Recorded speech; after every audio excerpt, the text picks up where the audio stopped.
Sosial şəbəkələrdə heç də özbaşınalıq məkanı deyil. Bu baxımdan virtual məkanda baş verən özbaşınalıqlarla bağlı tədbirlər azadlığın məhdudlaşdırılması kimi dəyərləndirilə bilməz. Elə dünya təcrübəsi də bunu göstərir. Bir neçə gün əvvəl Böyük Britaniyada 51 yaşlı müharibə iştirakçısı sosial şəbəkə paylaşımına görə həbs olunub. Həmin şəxsin həbsinə əsas kimi paylaşımında nasizm simvolu olan svastikanın olması göstərilir.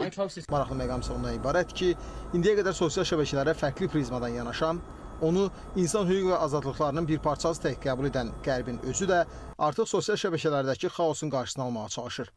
Hazırki dövrdə təxribat xarakterli məlumatların dərc olunması, xüsusilə bunun əlçatanlığı görünür, bir çox dövləti qanunvericilikdə dəyişikliklərə vadar edir. Qərb dövlətləri əsasən çalışırlar tənzimləyici normalara yol versinlər.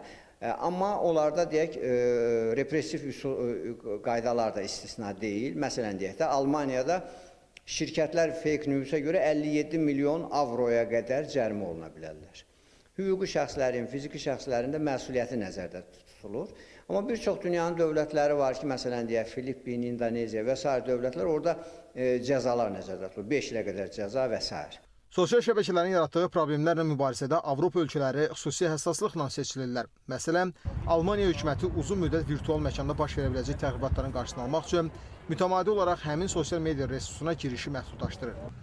Bu istiqamətdə dəfələrlə qanuna dəyişiklik edən Almaniyada sonuncu dəyişiklikdən sonra 200 nəfərdən ibarət xüsusi polis qrupu yaradıldı. Həmin qrupun vəzifəsi də sosial şəbəkələrdəki təhqir və fake newslara qarşı mübarizə aparmaqdır.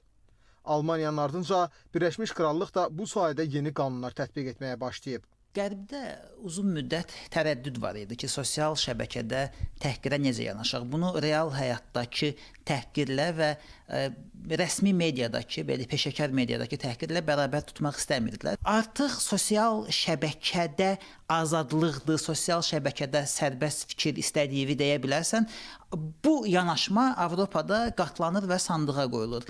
Normal təhqir qanunun bütün sərtliyi ilə necə cəzalandırılmalıdırsa, Avropada gəlib bura çıxır. Dünya təcrübəsi onu göstərir ki, sosial şəbəkələr heç də özbaşınalıq məkanı kimi qeyd oluna bilməz. Əslində, klaviatura və yaxud telefon tutmaq heç bir şəxsə əhkam kəsmə ixtiyarı vermir. Cəzasızlıq mühiti istənilən məkanda xaotik vəziyyət yaradır. Baş verənlərlə bağlı tədbirlər isə azadlığın məhdudlaşdırılması kimi dəyərləndirilə bilməz. Əksinə, hər bir fərdin şərəf və ləyaqətinin qorunması deməkdir. Rüstəm Mikayılzadə, Aydan Əliyeva, Araz Mehdiyev, Vüsal Qaraca, ASTV Xəbər.